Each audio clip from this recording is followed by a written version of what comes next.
For the first time, Japanese researchers have conducted a real-life experiment that shows how some traffic jams appear for no apparent reason. They placed the 22 vehicles on a single track and asked the drivers to cruise around at a constant speed of 30 kilometers an hour. At first, traffic moved smoothly, but soon, the distance between cars started to vary and vehicles clumped together at one point on the track, but the jam spread backward around the track, like a shockwave at a rate of about 20 kilometers an hour. Real-life jams move backward at about the same speed.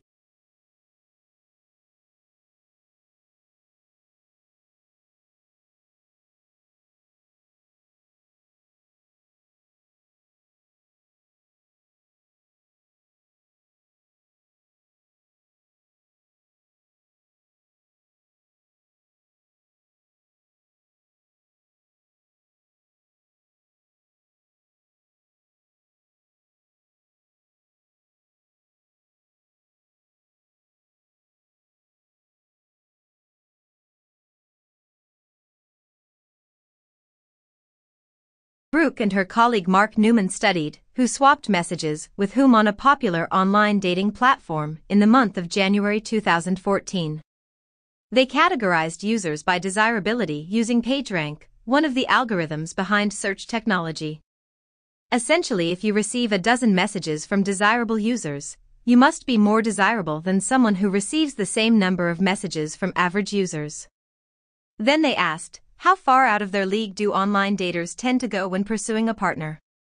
I think people are optimistic realists. In other words, they found that both men and women tended to pursue mates just 25% more desirable than themselves. So they're being optimistic, but they're also taking into account their own relative position within this overall desirability hierarchy. And the study did have a few more lessons for people on the market. I think one of the take-home messages from this study is that women could probably afford to be more aspirational in their mate pursuit.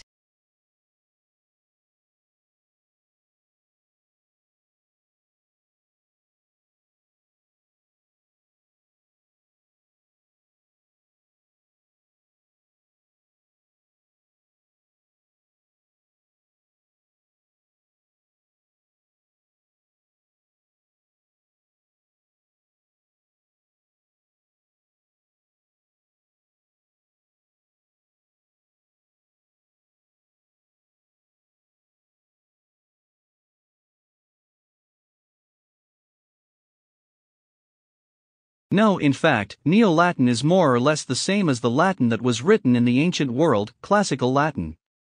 So, what's so new about it?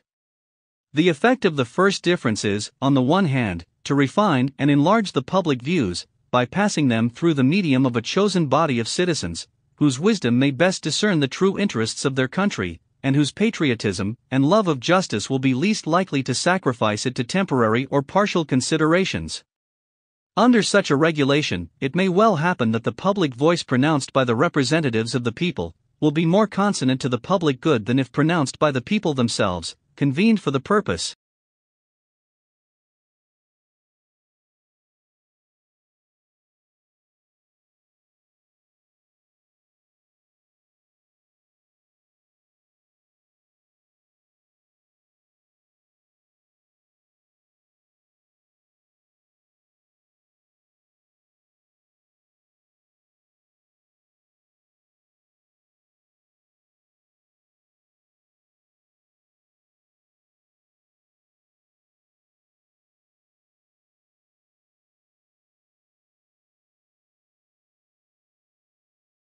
For all his fame and celebration, William Shakespeare remains a mysterious figure with regards to personal history. There are just two primary sources for information on the bard: his works and various legal and church documents that have survived from Elizabethan times. Naturally, there are many gaps in this body of information, which tells us little about Shakespeare the man.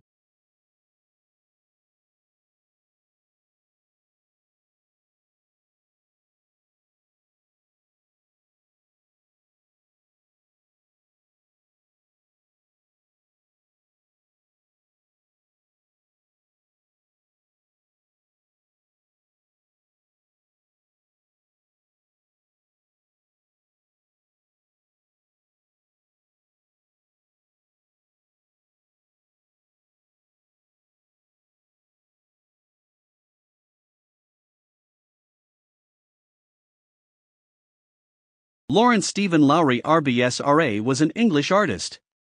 Many of his drawings and paintings depict Penlebury, Lancashire, where he lived and worked for more than 40 years, and also Salford and its surrounding areas. Lowry is famous for painting scenes of life in the industrial districts of northwest England in the mid-20th century. He developed a distinctive style of painting, and is best known for his city landscapes peopled with human figures often referred to as Matchstick Man. He painted mysterious unpopulated landscapes, brooding portraits, and the unpublished marionette works, which were only found after his death.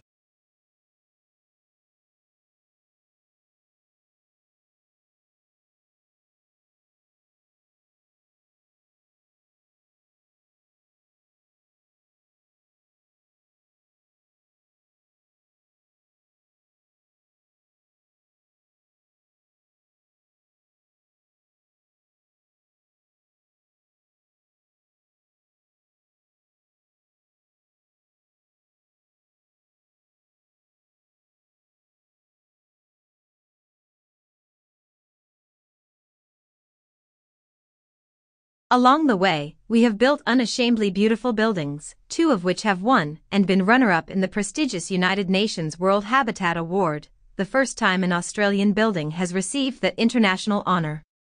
We rely on older concepts of Australian architecture that are heavily influenced by the bush. All residents have private verandas, which allow them to socialise outdoors, and also creates some defensible space between their bedrooms and public areas. We use a lot of natural or soft materials and build beautiful landscaped gardens.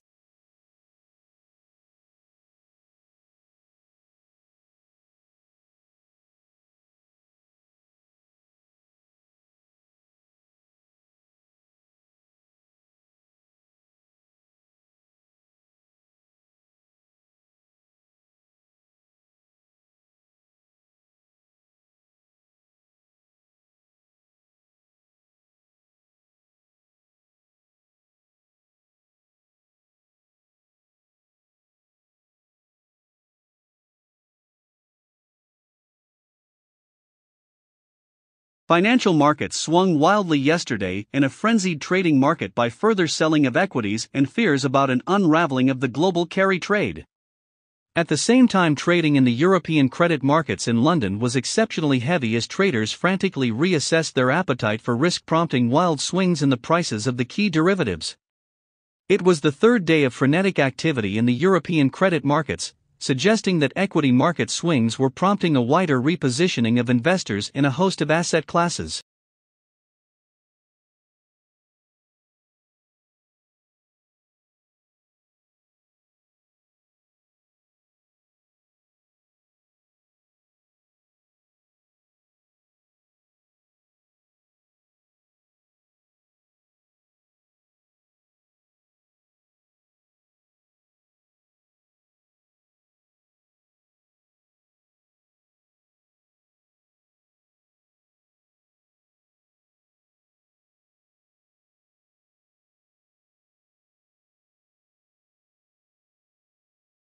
An economist sees the world basically through a typical microeconomic toolkit.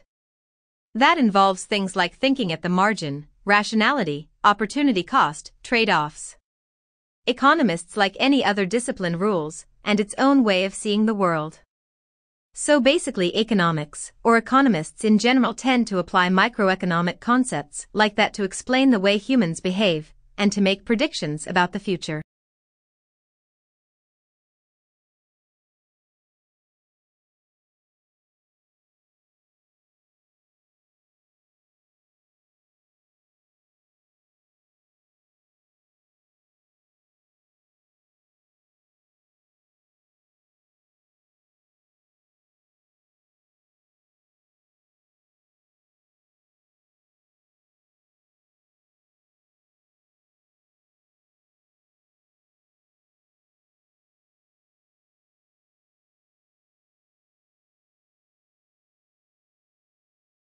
Rebuilding carbon-rich agriculture soils is the only real productive, permanent solution to taking excess carbon dioxide from the atmosphere.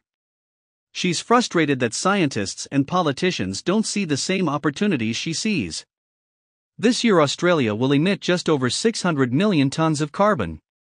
We can sequester 685 million tons of carbon by increasing soil carbon by 0.5% on only 2% of the farms. If we increased it on all of the farms, we could sequester the whole world's emissions of carbon.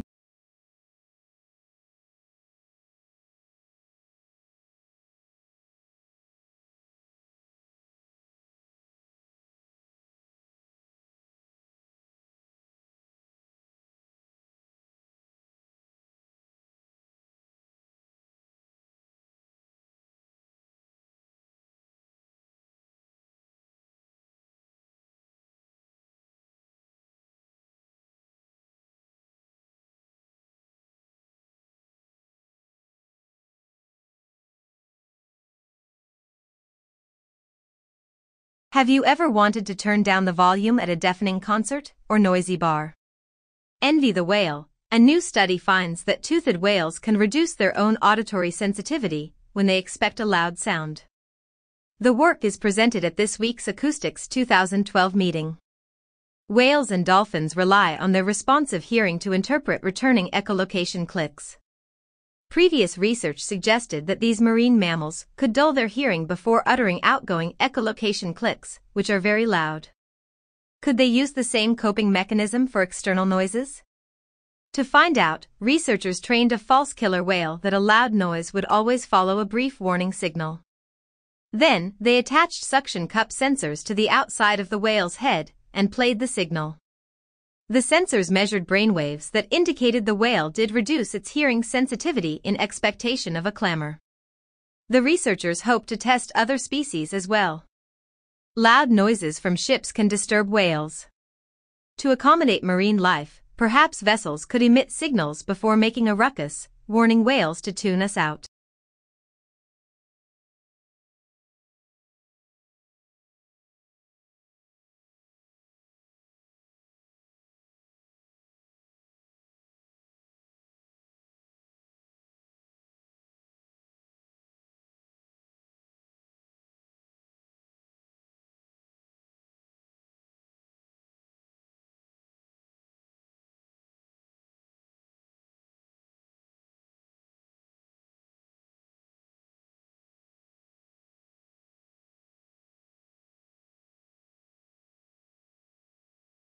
Perhaps you've seen pictures of the large array of, those radio telescopes in New Mexico, scanning the skies for intelligent life in the movie Contact. Well, radiant astronomers have cause to celebrate the first phase of a giant new radio telescope array went operational in Northern California.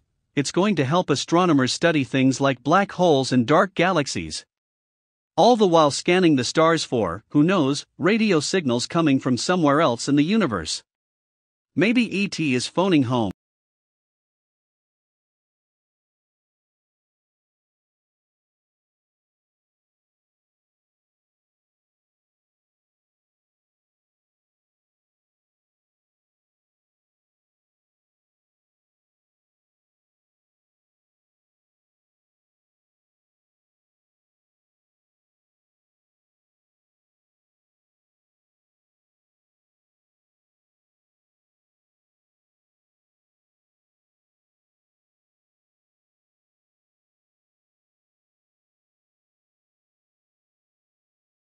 Green chemistry is a concept designed to develop technologies which allow chemistry to be practiced with minimal damage to the environment or in an environmentally compatible way, and it's meant to cover both chemical processes and chemical products.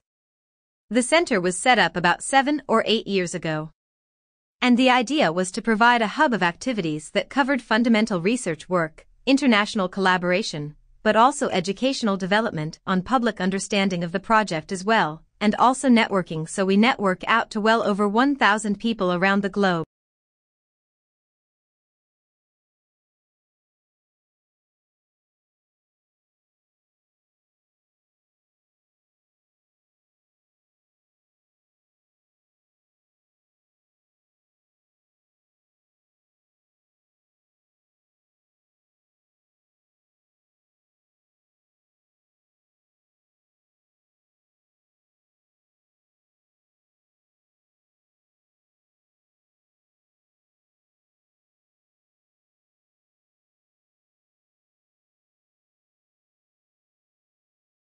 The first section of the book covers new modes of assessment.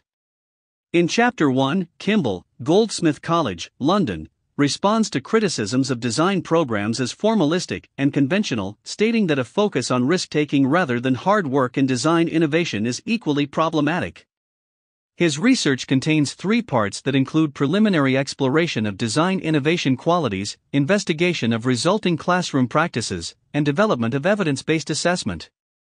The assessment he describes is presented in the form of a structured worksheet, which includes a collaborative element and digital photographs, in story format. Such a device encourages stimulating ideas, but does not recognize students as design innovators. The assessment sheet includes holistic impressions as well as details about having, growing, and proving ideas. Colloquial judgments are evident in terms such as wow and yawn and reward the quality and quantity of ideas with the term, sparkiness, which fittingly is a pun as the model project was to design light bulb packaging.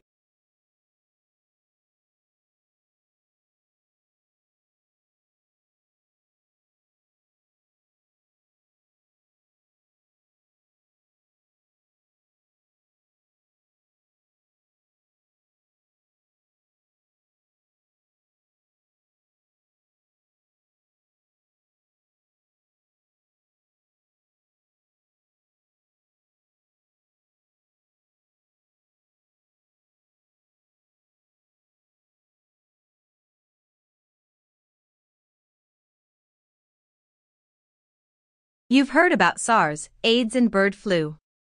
Now researchers from Australia claim we're about to be hit by a new epidemic, motivational deficiency disorder.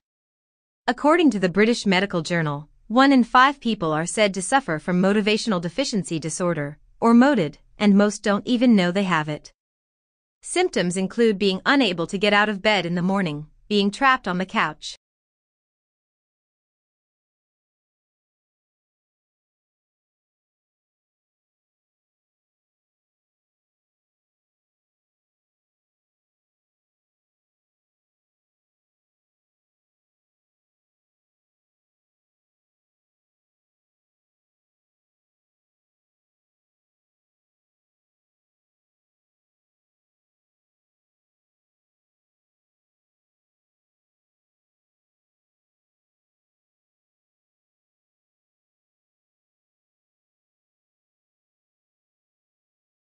Well, I'm absolutely delighted first of all to have been appointed to this professorship. The role is going to be about public engagement in science. It is about marketing science accessible to as wide an audience as possible. It's about making it easier for our academics here at the University of Birmingham to talk about their research to the general public. And it's not just about a one-way flow of information. It very much is about dialogue.